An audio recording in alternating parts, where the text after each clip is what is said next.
When you say jump, YouTube's saying how far with their new jump ahead tool. And I'm not going to admit how many takes it's taken to get to that cheesy intro. YouTube announced a couple months ago that they're going to be releasing a jump ahead feature. And folks like me and some others were kind of like, excuse me? What? How exactly does that work? Well, now some time has passed. Folks have used it. Reviews are in. And so today we're going to take a look at what exactly the jump ahead tool is. Watch their little YouTube short on how it works, and then ponder, if you will, the implications. Is it going to stay on YouTube Premium? Will it be here for creators and viewers like us? How does it impact the relationship between brands and creators? All that here and a really quick video update. So jump ahead to your next favorite moments on YouTube. It's now much easier for you to skip ahead to the best parts of the video, which, as I mentioned before, was some of my initial concern with this tool. I'll tell you about the feedback that we've received from various users. Now, when you double tap, so that's when you're in the activity of already skipping, you'll see a jump ahead button that'll take you right where you want to go. See, right there. Woohoo! This feature powered by a combination of AI, because what isn't nowadays?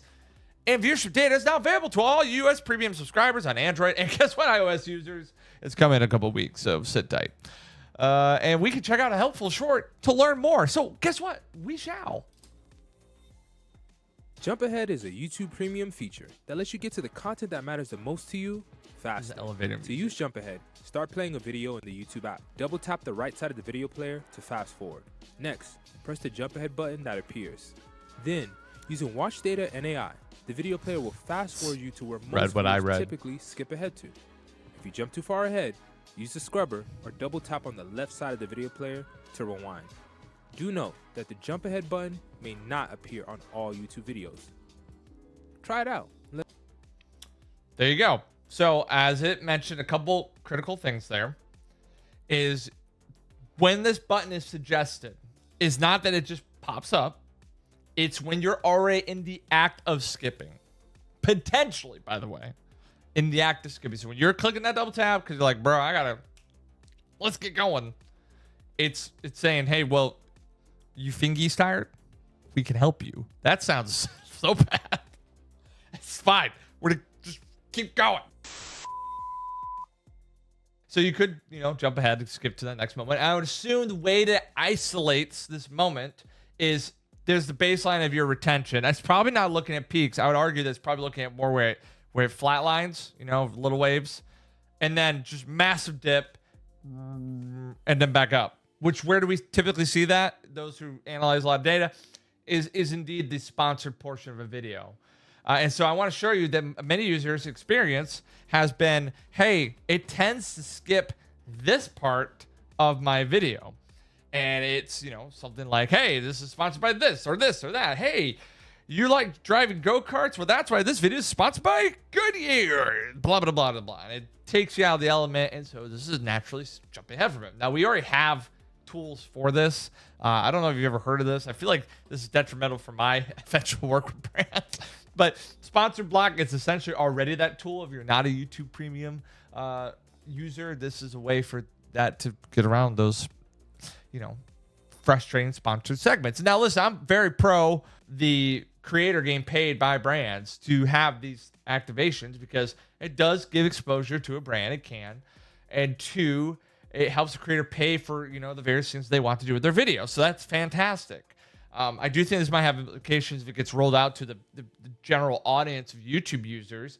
And that's what we're going to talk about here in a second. But this is primarily where it's been taking place. Also, one that I've heard that's interesting is actually folks who watch like streaming content. Let's take a game like Among Us.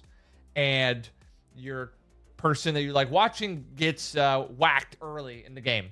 Instead of sitting there watching them banter as ghosts, they like to jump ahead to the next moment that the round starts. They're back live and they're doing things. So that I could see as being a potential utilization of this tool because it's those moments where you maybe have skipped because there's very specific parts that you want to see. The reason I raised alarm for this at all is that I am concerned that the AI-powered tool is indeed going to look at those peaks and say that must be where they want to go, when in fact, some of the reasons that those peaks are peaks is because of the buildup prior. You know what I mean? Like, if characters aren't developing, if narrative isn't being spun, then how climactic is that hero's journey or that moment? It's a fair question, one worth asking, by the way. But based on what we see in the short and the 2-paragraph blog, it's like a blurb.